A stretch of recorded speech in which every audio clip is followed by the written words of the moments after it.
Welcome to the Deep Dive.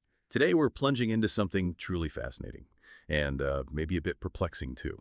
We're looking at India, this huge dynamic economy, but it's really standing at a kind of crossroads. And here's the paradox that really got us thinking.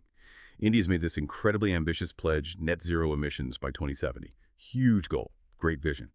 But when you follow the money, you see these vast sums, billions, still pouring into fossil fuels, especially coal. It's like trying to walk forward while constantly glancing back, maybe.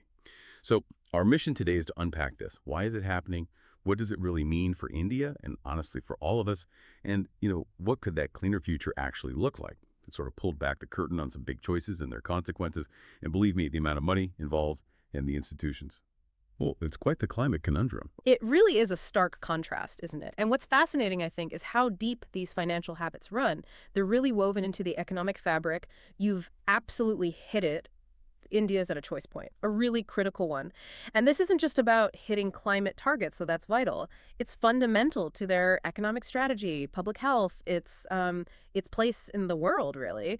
Understanding this, it's key to seeing the challenge, but also the massive opportunity here. Okay, let's get into the numbers then, because they tell a story right away. Our research shows between 2016 and 2023, Indian banks funneled something like 29 billion US dollars into fossil fuel and coal projects. Just think about that. 29 billion. To put that in perspective, I mean, that amount could build, over 100 large solar farms, each powering tens of thousands of homes. We're Right. talking serious capital, enough to really shift the energy mix. But instead, it's gone into, heating up the planet. Exactly. That scale is hard to ignore. And when we look at who is doing the funding, some big names pop up. State Bank of India, SBI Axis Bank, ICICI Bank. They're identified as the top financiers here. Now, it's not just simple loans either. A big chunk is through underwriting services. Oh, yes, underwriting. Yeah, if you're not familiar, think of it like insurance for these coal projects. It helps them raise money by basically guaranteeing the sends will come through, even if things get shaky. It's a crucial backstop for the industry. It keeps the wheels turning. Right, and that just clashes so directly with that 2070 net zero promise, pouring billions into coal like this. It feels less like a transition, more like trying to diet while eating cake every day. That's a good analogy. And if we break down that 29 billion, it gets even more interesting. About 15.2 billion was direct loans for coal, and the other 13.5 billion, that went to those underwriting services we just mentioned. It's almost half and half. Pretty close. And look who's doing what. The public banks, like SBI, they handle the bulk of the direct loans, about 75%. But the private banks, like Axis and ICICI, they dominate the underwriting side, around 83% of it. Like a tag team. Sort of, yeah. It shows a coordinated pattern almost. And this isn't just a one-off. The underwriting alone averaged about $1.7 billion every year for 8 years. It's steady, consistent funding, even as the rest of the world is really trying to pivot hard towards green energy. Okay, so we've got the money, the banks. Let's talk about coal itself, the actual stuff. It gets called the dirtiest fossil fuel, and, there's a reason for that. Not just forgot to shower dirty, but wrecking the planet dirty. When you burn it, it pumps out this nasty mix. CO2, obviously the main driver of global warming, trapping heat, but also sulfur dioxide, nitrogen oxides, tiny bits of particulate matter. A real cocktail. Yeah, and it's not just the air. The mining scars landscapes, destroys habitats, contaminates water with heavy metals, toxins. It's an environmental hit across the board. Absolutely. And the scale is immense. Globally, coal is responsible for something like 40% of CO2 emissions just from energy use. That's huge. But the immediate human cost often gets less attention. Those sulfur and nitrogen oxides. They cause acid rain, damages ecosystems, buildings, and the particulate matter that's the really scary stuff for health. Tiny particles get deep into your lungs, asthma, heart disease, premature death. It's linked to millions of deaths worldwide every year. Wow. And in India, where coal is such a big part of the energy grid, you really see it. Think of Delhi, often just choked in smog. Sometimes they call it the fifth season. The WHO estimates are grim. And locally, coal mining displaces communities, wipes out biodiversity, strains water resources. Places like Jharkhand, Odisha, it leaves this trail of damage. It's just, a trail of damage funded by billions, the irony. Stark irony. So, okay, this leads us back to the banks. Let's try just for a second to see it from their side. Put ourselves in an executive's shoes. For a long time, coal projects were, reliable earners, right? Seemed like a safe bet given India's energy needs. Yeah. Predictable revenue. Historically, yes. But the world's changing fast. Stricter regulations are coming. Investors are demanding sustainability. Customers, you listening, are way more aware of environmental impact. So the big question is, why aren't these banks pulling the plug faster? Is it just inertia?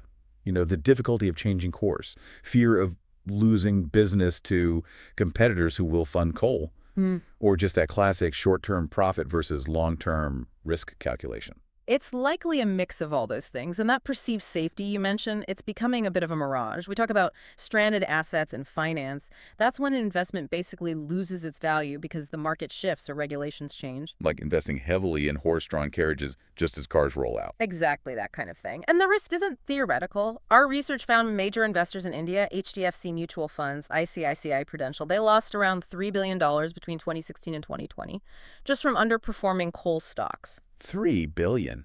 Ouch. Yeah. That's a serious hit. It really begs the question, doesn't it? If the market's already sending these signals, isn't coal just bad business now alongside being bad for the planet? You'd think so. And some banks are moving. Federal Bank, RBL Bank, Siriode, Small Finance Bank, they've started adopting coal exclusion policies, which is commendable. Yeah. But they're the minority. Most major Indian banks still have 25% to 35% of their loan books tied up in coal. Wow, that's still a huge chunk. It really is. It suggests many are still stuck in that old way of thinking, maybe partly due to, the whole political economy around coal, which is deeply embedded. A really sobering picture of risk. Okay, but let's pivot because there's a bright side, right? Yeah. The alternative. Renewable energy. And this isn't just some niche feel-good thing anymore. It's a massive economic force. Solar, wind, hydro, geothermal. It's a clean team. Exactly. They're clean, they're sustainable, and here's the kicker. They're getting cheaper, really cheaper. It's like coal is the old flip phone, maybe.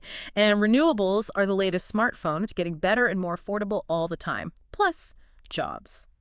The solar industry alone employed over 3.8 million people globally back in 2019. That actually surpassed coal jobs. That's a key point. And the cost data. It's genuinely stunning. Get this. The cost of solar PV electricity fell by 89% between 2010 and 2020. 89%. Wow. And onshore wind, down 57% in the same period. So what that means is, in lots of places now, building new renewables is cheaper than running existing coal plants. Cheaper than just keeping the old ones going. Often, yes. Now, people worry, understandably, about intermittency. The sun doesn't always shine, the wind doesn't always blow. Right, the classic counter-argument. But the progress in battery storage and smart grid technology is just phenomenal. It's making renewables far more reliable, far more dispatchable. This tech isn't just coming soon, it's here and scaling up fast. Banks need to see that. And fundamentally, renewables don't run out. The sun and wind, they're not finite resources like coal, they're perpetual. Perpetual energy. Yeah, hard to argue with that. So, okay, if renewables are so promising, how are other countries managing this shift away from coal? Can India learn from them? Definitely. There are lots of examples. Like in Europe, right? Germany's aiming for 2038 to phase out coal. The UK, even sooner, 2024, I think. France was aiming for 2022. Even Poland, which has relied heavily on coal, is starting to pour money into renewables now. That's right. And then there's China. It's a bit of a paradox itself. Still the biggest coal user. But also the world leader in installing solar and wind. By far. It shows you can pursue both, though ideally the transition speeds up. And the U.S. There seems to be a renewed push there, too. Mm-hmm. The Inflation Reduction Act, all those green incentives. Exactly. A big policy push. It's definitely a global trend, not just regional pockets. So what are the big lessons for India from all of this? Well, I think there are three main takeaways. First, it's totally possible to move away from coal, even if your economy depends heavily on it now. Other countries are proving it. Second, government policy is absolutely crucial. You need clear targets, strong incentives, stable rules. That drives the change. And third, investing in renewables isn't a cost. It's an economic win. Creates jobs, reduces reliance on imported fuels, makes sense on multiple levels. Okay, so translating those lessons into action for India, what needs to happen? Right. For the banks, the message has to be blunt now. Stop funding new coal immediately. That's non-negotiable, really. And they need a clear plan to phase out existing coal investments, shifting that capital decisively towards renewables. Yes, there might be short-term bumps, but it's essential for long-term financial health. And the government's role? Crucial facilitator. Clear policies, yes.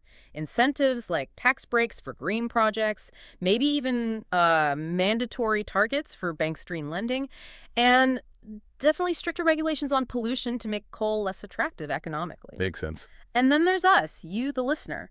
Consumers have real power here. Choosing banks, choosing companies that are genuinely committed to sustainability, that sends a powerful signal. Voting with your wallet, it really can push for change. That's empowering. And crucially, we must talk about a just transition. We can't leave behind the workers and communities who depend on coal today. That means serious investment in retraining, job placement support, economic development in those specific regions. Ensuring the shift to green is fair for everyone. That's absolutely vital for it to succeed socially and politically. A holistic approach. It has to be. So the bottom line seems clear. A big part of Indian banking looks, well, stuck in the past with coal, while the world races ahead. It's really time to catch up. And this isn't just about saving the planet, right? It's a massive economic opportunity, too. Renewables mean growth, jobs, innovation. Absolutely. Dual benefit. But it's not just on the banks, as you said.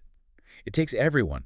Government, business, individuals demanding change, supporting sustainability. The future really is green, isn't it? It's time we all got fully on board. Here's to cleaner air, cleaner energy, and maybe a cleaner conscience, too. Well said.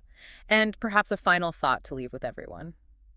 What hidden financial connections, maybe in your own pension fund or your bank or even just the products you buy, what patterns might you uncover that are quietly shaping our collective future? How could small shifts in where money flows, even your money, create bigger ripples for the planet? Something to think about. Because ultimately, understanding this stuff is the first step, and there's always more to learn.